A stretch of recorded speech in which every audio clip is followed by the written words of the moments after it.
The windmills stopped first.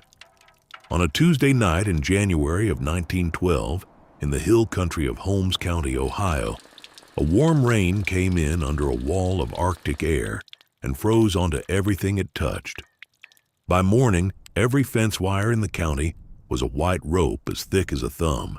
Every branch was glass, and every windmill, and there were better than 100 of them standing over that settlement, tall steel wheels that had been the pride of the district for a decade, was locked solid, wheel and vane and rod, in a sheath of ice.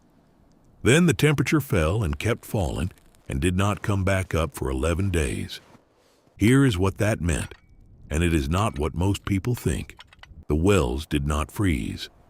Wells do not freeze. 90 feet down in the Ohio shale, the water sat exactly as it always had, 52 degrees, liquid, endless. What froze was the pipe. When a windmill stops, the water standing in the drop pipe is supposed to drain back down below the frost line through a little hole bored in the pipe for exactly that purpose. But the mills had not stopped clean. They had stopped mid-stroke, iced in place, columns full. And in 11 days of that cold, the water in those pipes turned, from the top down, into a solid rod of ice 20 feet long inside a 2-inch iron sleeve.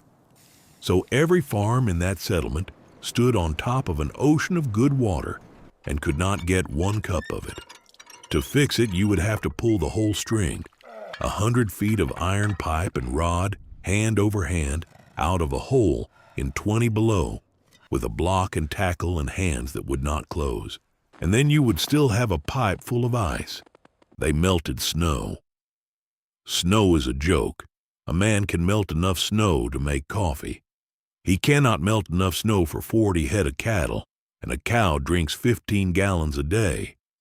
And there were something like 2,000 head standing in the barns of that district with their tongues going. And behind one barn, at the end of a lane the whole settlement had been laughing at for 4 years, there was a door in the side of a hill. Behind the door were 11 stone steps going down. And at the bottom of the steps, under a lamp, in a room whitewashed the color of a bed sheet, there was water. 19,000 gallons of it, not frozen, not going to freeze. Jonas Rabber had built it in 1909 and 1910, and not one person in Holmes County had understood why. And this is the part that matters, neither had he. Not the way they would later say he had. Stay with me, because the thing he actually built was not a water tank, and the reason it worked was not the reason anyone gave. If you like these, subscribe, and tell me in the comments where you're watching from. Start with what Jonas Rabber was not. He was not a rebel. He was not one of those men who fights the bishop over every hat brim and buggy step. He was 44 years old in 1912, a Midland farmer on a Midland farm, well liked in the plain way that means nobody had much to say about him. He was not clever. He had no gift. Ask anyone in that district about Jonas Rabber in 1907, and you would have gotten a shrug and a kind word and nothing else. And he was not against the wells. That is the thing everyone got wrong for the rest of his life, and it is the thing he could never fix. Because the wells were good. This is the part of the story people leave out when they tell it. And leaving it out makes everybody in it stupid, and nobody in it was stupid. Around 1903, a drilling rig came into that country, and then another. And a man named Noah Hirschberger, who was no fool, and who spent his own money first, put down the first deep well in the settlement and stood a steel mill over it. And it was a marvel. It was clean. It came up cold and clear, and it tasted like nothing, which is what good water tastes like. It did not have grit in it. It did not have roof moss in it. It did not go warm and green in August. It did not run out in a dry September and leave you hauling barrels from the creek like your grandfather. You built it once, and the wind did the rest forever, for free. Against that, what did a rainwater cistern have? It had everything wrong with it. It was small, it was fussy, it went bad, it ran dry, it tasted like the roof. Every family in that settlement had drunk cistern water their whole lives, and every family in that settlement knew exactly how bad it could get. And when the rigs came through, they could not fill those cisterns in fast enough. By 1907, the old cisterns of Holmes County were root cellars and gravel pits and holes in the yard with a plank over them. That was not ignorance. That was people choosing the better thing, because it was better. Jonas Rabber was slow to drill. Not principled, slow. Money, mostly. He had an old cistern under the milk house that his father had laid up in brick before the war, and it worked. And there was always something else the money had to do first. He kept meaning to. Everybody knew he kept meaning to. Then came the summer of 1908. Sometime that June, a raccoon got in. Nobody ever knew exactly when. The only opening in that cistern, the only one there had ever been, the only one anybody ever put in a cistern, was a hole in the plank lid about 6 inches across, the size of the bucket rope. The animal went in and could not get out and drowned, and it stayed in there in the dark, and the family drank the water. For how long they never established. Weeks. The water in a good brick cistern is cold, and it moves slow, and it does not tell you anything. It ran clear. That is the detail that people who have never had a cistern cannot get past. And it is the whole horror of it. It ran clear. The Rabbers came down with typhoid in July. Anna lived.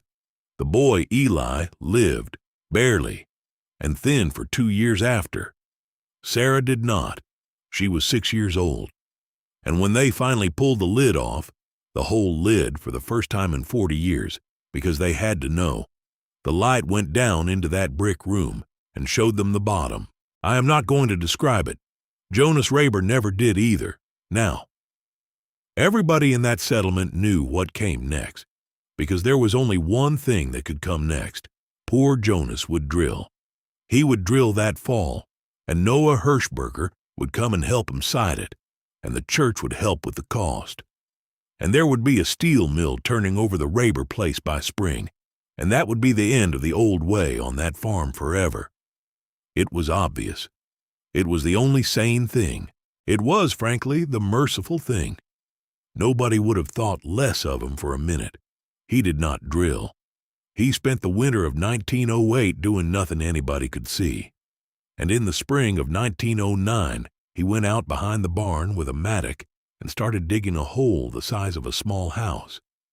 Here is what he had worked out that winter alone, and never said out loud to anyone, and could not have said out loud even if he had wanted to.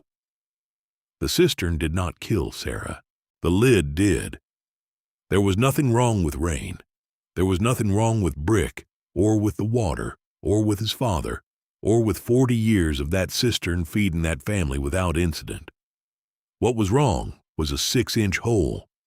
What was wrong was that a man could own a thing for his whole life and draw his children's drinking water out of it twice a day for 11 years, and never once, not one single time, be able to look at it. The bucket went down into the dark and came up with water in it, and that was all the information there was in the world. There was a dead animal 4 feet under his hand for a month, and he could not have known, because the thing had been built by people who never once considered that a man might want to see the bottom of it. That was the lesson. It has nothing to do with rain, and nothing to do with wells, and nothing to do with progress, and nothing whatsoever to do with cold. It is one sentence long. Never again put your family's life inside something you cannot get into and look at. And the deep well, and the good, clean, cold, endless, marvelous deep well, is a 2-inch hole in the ground going down 90 feet into rock. There is no man alive who can look inside it. Now, do you see the problem? He could not say any of that, not a word of it, because the first thing anyone would ask him is why.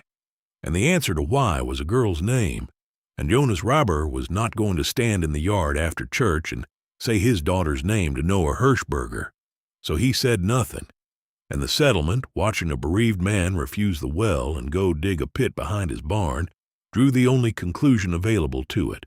which was that grief had gotten into Jonas Rabber's head. That was the reading, not that he was a crank, that he was hurt. They decided he was clinging to the old way because it was his father's way, and his father was gone, and his girl was gone, and a man in that condition holds on to what he can. Some of them thought he was being pious about it, making some kind of point about the ordnung and the old ways, which was worse because it was not true, and it made him look proud. Nobody was cruel. That is what I want you to understand about the 4 years that followed. They were kind. They were relentlessly, unbearably kind. Men came and offered to help him site a well. Noah Hirschberger offered to drill it at cost, twice, and meant it. Women brought food, and when he kept digging, they started calling it the rain room. Gently, the way you name a thing and you have decided not to argue with. Jonas is out at his rain room. Don't mind him. You can live under mockery. Pity is heavier. So, what did he actually build? Because this is where it stops being a sad story and starts being a piece of engineering, and every single decision in it points the same direction. He dug down 11 feet behind the barn into the side of the slope, and he laid up a room. Not a tank. A room about 14 feet by 20. Walls of stone and hard brick, an arched brick ceiling turned on wooden forms. The whole thing rendered inside with cement plaster, laid on in 3 coats, and finished smooth as a plate. It took him 2 summers and most of what he had, and Anna's brother, and a mason from Millersburg for the arch, and then he whitewashed the inside of it white. Stop there. That one detail tells you everything, and not one person in Holmes County read it. Nobody whitewashes the inside of a water tank. Why would you? Nobody is ever going to see it. A man who takes lime and a brush down into a cistern and paints it the color of a bed sheet is a man who fully intends to come back down here with a lamp and look at the walls and see anything that should not be there. The white was not decoration. The white was an instrument. Everything else follows from the same idea. Steps, not a hatch. 11 stone steps and a plank door, because a hole in a lid is a thing you lower a bucket through, and a set of steps is a thing you walk down. He built the entrance for a man, not for a rope. A sloped floor, running to a shallow sump in one corner, so that whatever settled out could be swept to one place and lifted out. He built the floor for a broom. Every opening screen, the vent, the inlet, the overflow, all of it covered in fine wire, because the entire tragedy of 1908 was that something had gotten in, and he was never going to allow anything to get in again. Off the barn roof, he ran a first flush trap. This is old, and it is beautiful, and almost nobody today knows we knew it.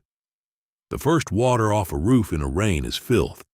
Birdlime, dust, dead leaves, whatever summer is laid up there. So he rigged it so the first 100 gallons of every storm went into a standpipe and out onto the grass, and only after that pipe filled did the flow tip over and run to the room. The dirtiest water on the farm never got near his daughter's brother. And after the trap, a filter box, gravel, then coarse sand, then fine sand, then charcoal, he burned himself. The water walked down through all of it before it fell into the white room. And there was no pump. There was no pipe standing in the air. There was no rod, no cylinder, no leathers, no mill. There was a door, and 11 steps, and a hook on the wall, and a bucket. He did not do that because of frost. I want to be very clear about this, because it is the whole point, and it is the thing the settlement got backwards for 50 years afterward. He did not remove the pump to keep it from freezing. He removed the pump because a pump is a thing you cannot look inside of. He had had one opaque thing in his life, and it had cost him a 6-year-old, and he was building a system in which there was not one component he could not put his eyes on. The pump had to go because it was dark inside, not because it was cold outside.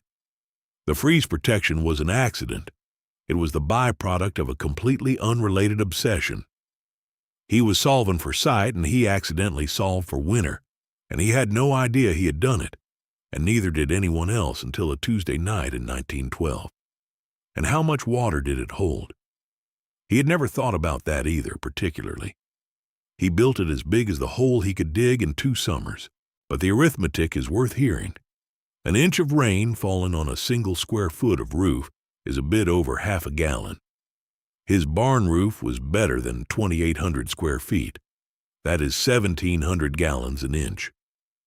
Holmes County gets close to 40 inches of rain in a year, 68,000 gallons fallen every year for free onto a roof he already owned that every other man in that settlement was letting run off into the mud on purpose. The room held 19,000 of it at a time, 11 feet down in the dark at about 52 degrees. For 2 years, nothing happened. That is the honest middle of this story. The rain room worked. It was cold and clean, and it did not run out.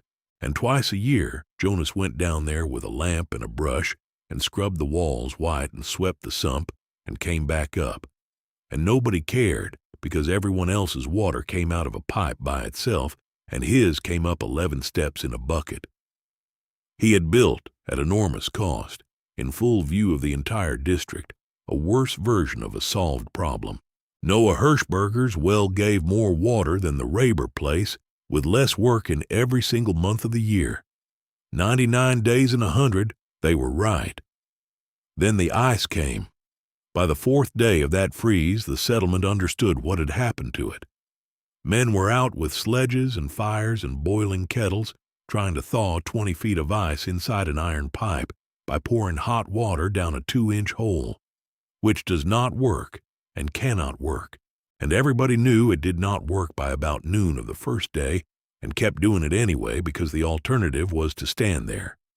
2 crews tried pulling the string at the Hirschberger place and got about 30 feet of it up and gave it up when a man's hands went bad. The people were fine. People are always fine. You melt snow. You are miserable. You live. It was the animals, 2,000 head, and every one of them needing water every day, and no water anywhere in the district that was not either a solid rod inside a pipe or lying on the ground as snow. To melt what one dairy needed for 1 day, you would have to render something like 800 cubic feet of snow, a pile the size of a small barn, shoveled and hauled and melted on a stove every day for 11 days, while you were also doing everything else. It is not hard. It is impossible. That is a different thing. By the 5th day, they started coming up the Rabber lane. There is no scene of triumph here. I have looked for one, and there isn't one. And I think that is what makes it worth telling. What happened was that men came with milk cans and barrels on sleds, and Jonas Rabber opened the plank door, and they went down 11 steps into a warm white room and dipped their cans and carried them up and went home and came back the next day and did it again for a week. He stood at the top and held the door and let them by. Somebody put a second lamp on the wall because the traffic was heavy. That is all it was. It was a bucket line. It was the least dramatic thing in the world, and it kept 2,000 animals alive. 19,000 gallons is a great deal of water for one family, and it is not very much for a district. It got low. By the 10th day, you could see the sump. It rained on the 12th day, the thaw came, and it filled back up in an afternoon the way it always did because it always had. And then the settlement did the thing settlements do, which is that they decided he had known. It went around fast. Jonas Rabber saw it coming. Grief had opened something in him. God had put a warning in him. The man had known for 4 years and dug for 4 years and never said a word. And look at us, and we laughed at him. Within a month, it was the settled account. Bishop Jacob Miller said something from the pulpit about the Lord using the humble and the mocked, and did not say Jonas's name and did not have to. And Jonas Rabber, who wanted no part of any of it, told them the truth, and the truth did not take. He said he had not built it for the cold. He said he had never once thought about the cold. He said, and several people were there for this, and remembered it, and repeated it for 40 years without ever once understanding it. that he had built the room so he could see the bottom. They heard that as humility. That is the tragedy of the sentence. They heard a modest man deflecting credit, and they loved him for it, and they wrote it down as modesty. And they went home and completely failed to hear the only technical instruction he ever gave anybody. Because within 3 years, there were 9 rain rooms in that settlement. They all built them. Of course they did. They had just watched one save the district. And they built them well. Good stone, good brick, good arches, some of them prettier than his. Christ Beachy's was a beauty. And here is what happened to them.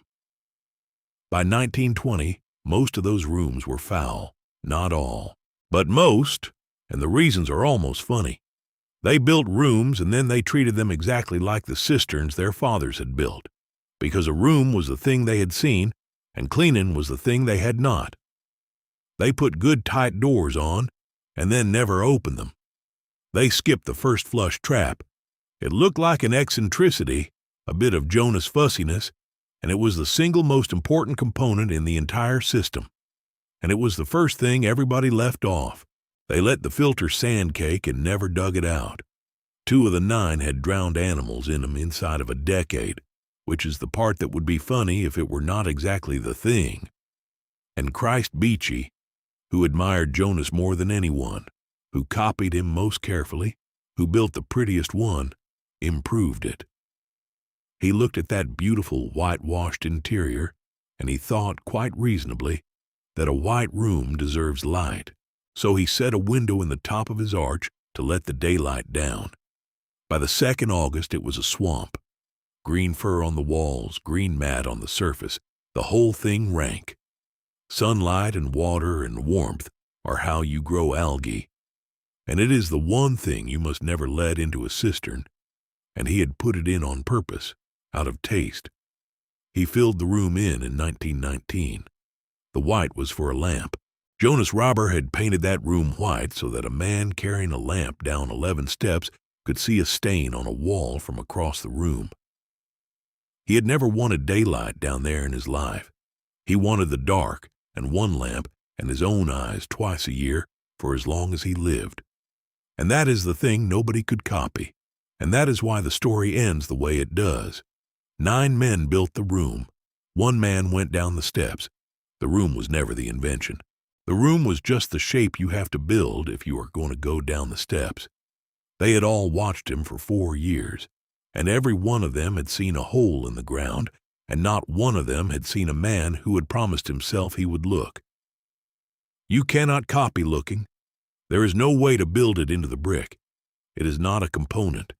It is a thing a person does twice a year, forever, when nobody is watching and nothing is wrong, for no reason he can explain to his neighbors. Jonas Rabber went down those steps for 40 years. He died in 1951 and the room was still white.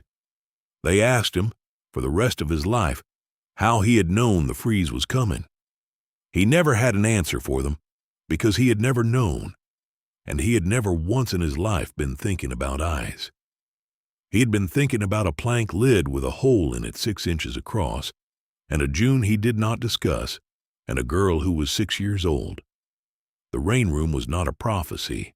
It was an apology to someone who could not hear it, built out of brick, and kept white for 40 years. By a man who had decided that never again would there be anything in his life that he could not carry a lamp into and look at. The settlement got its water. They never did find out why. If this one got you, tell me in the comments. And tell me what you'd have done on the 5th day of that freeze. Subscribe for more of these, the mocked, the misread, and the ones nobody ever understood, even after they were proved right. This video is historically inspired storytelling. The people and the specific events are fictional. The winter, the wells, the windmills, the sickness, and the way water works are not.